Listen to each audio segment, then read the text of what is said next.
샬롬, 주의 사랑과 은총이 오늘도 여러분의 삶 가운데 함께하기를 주님의 이름으로 축원합니다.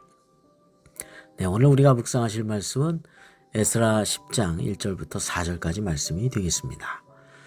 에스라가 예루살렘으로 돌아와서 듣게 된 이스라엘 공동체의 가증스러운 통혼 사건으로 참회 기도를 하나님의 성전 앞에서 드릴 때 이스라엘 백성 중 큰 무리가 그에게로 모였습니다.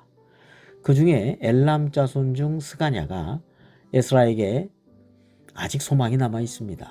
하나님 앞에 범죄는 했지만 아직 소망이 남아 있습니다. 통혼한 이방인 아내와 소생들을 내보내시면 됩니다. 이렇게 제안을 하면서 자신들이 에스라를 돕겠다 이렇게 나섰습니다.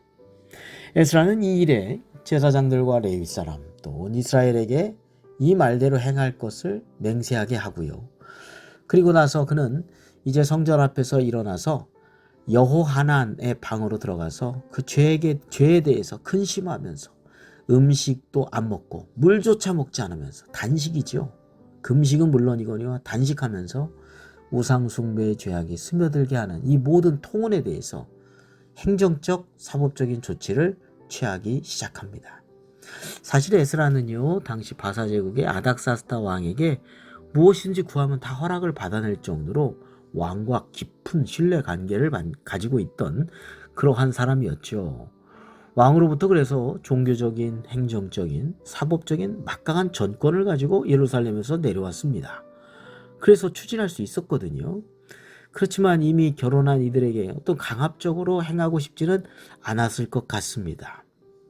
그런데 그의 진정한 깊은 회개의 모습을 보면서 백성들 자신들 가운데에서도 회개 운동이 이제 일어나기 시작한 거죠. 자발적으로.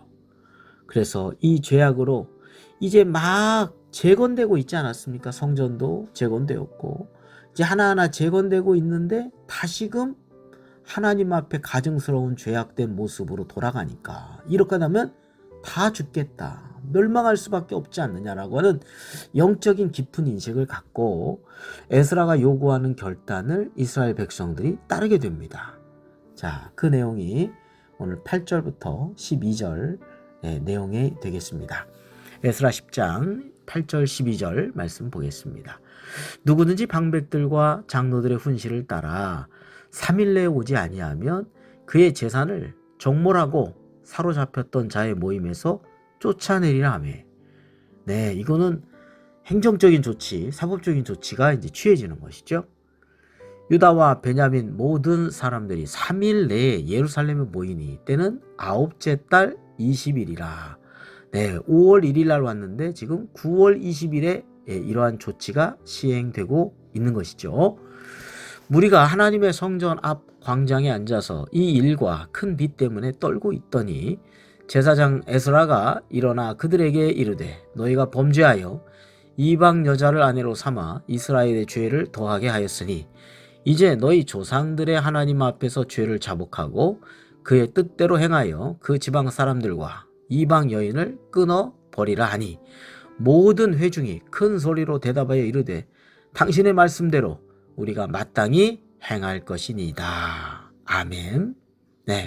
우상숭배와 죄악에 물들어 있는 이방인 아내와 소생들을 이제 내보내는 참 가슴 아픈 결정을 스스로 내리고 이후에 3개월 정도의 조사를 하게 됩니다. 그래서 모두 110명의 이방인 아내를 내보내는 조치를 취하게 됩니다. 이제 그 명단이 이제 마지막 절 이제 18절부터 이제 44절에 나오죠. 자, 오늘 말씀에서 우리는요, 죄악에 대해서 깊은 생각을 하게 됩니다. 무엇보다도 이 죄악은 단호히 끊어내야 한다는 것입니다. 마치 암덩어리가 전이되어 갈 때 단호하게 제거해야지 건강을 다시 회복할 수 있는 것처럼 우리는 죄악에 대해서 단호하게 끊어내야 영혼이 잘 될 수가 있습니다. 살 수가 있습니다. 죄라고 하는 것이 파급력이 있죠.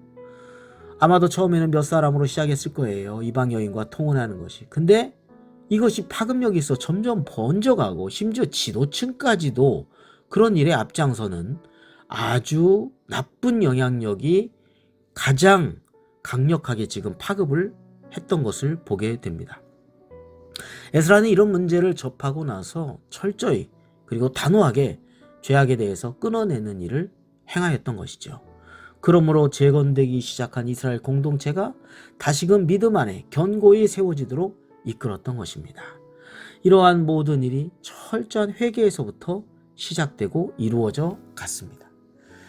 자, 또한 이 죄악은 끊어내야 한다고 인식을 하고 이를 끊어내는데 참으로 아픔과 고통을 동반하게 된다는 것을 우리가 알고 죄를 아예 멀리하고요. 하나님의 선하심을 따라서 살아가는 삶이 참으로 복된 삶이다 라고 하는 것을 알게 합니다. 자, 우상을 섬기는 이방 여인을 아내로 삼아서 그 영향을 받으면서 살아가다가 단호하게 우상을 배격하고 이방인 아내를 내보내는 거 참 고통스러운 결정이었을 것입니다. 하나님께서 이미 이방인과 통혼에 대해서 경계의 말씀을 해 주셨음에도 그 죄악으로 말미암아 결국은 멸망하게 되었는데 우상 숭배 때문에요. 근데 이것에 대해서 다시 끊지 못하고 다시 돌아가가지고 이렇게 서로 통혼하는 문제를 다시 끊으려고 하니까 이게 얼마나 아픔이고 이것이 얼마나 고통스러웠냐라고 하는 것을 보게 됩니다. 그렇기 때문에 우리는 어떤 고통이 따라도 더 이상 그 죄에 매여서 멸망의 길로 가는 것을 그냥 늦출 수는 없습니다. 끊어야 될 때 끊어내는 것이 가장 빠른 길임을 알고 단호하게 하나님께서 가증히 여기시고 싫어하시는 죄악에 대해서 우리도 단호해야 된다라고 하는 것이죠.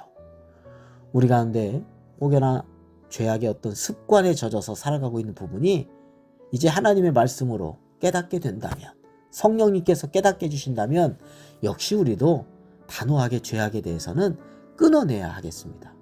죄가 우리의 영혼과 삶을 파멸로 인도하기 전에 우리는 회개하고 삶의 방향을 전환하고 하나님의 뜻 가운데로 향하는 삶이 되어야 한다는 것입니다. 그렇기 때문에 아무리 어렵고 아무리 고통스러워도 우리가 빨리 끊는 것이 좋습니다.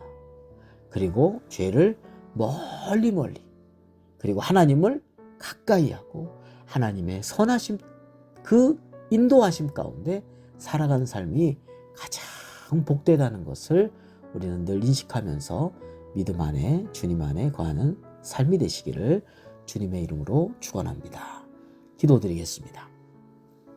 거룩하고 자비로우신 하나님 아버지, 저희들의 삶을 망하게 하는 그 죄악을 저희들이 밝히 보게 하여 주시옵시고 그 죄악을 미워하고 그 죄악을 멀리하고 그 죄악을 단호히 끊어낼 수 있는 믿음의 결단을 하도록 저희에게 은총을 더해 주옵소서. 그래서 하나님과의 관계가 죄 때문에 막히지 않게 해주시옵시고 회개함으로 또 성령 안에서 주님과 함께하고 믿음의 선한 일을 행하는 삶이 될 수 있도록 이끌어 주시옵소서. 저희들은 연약하고 알지 못하고 그리고 아버지 하나님 무지할 때가 너무나 많습니다.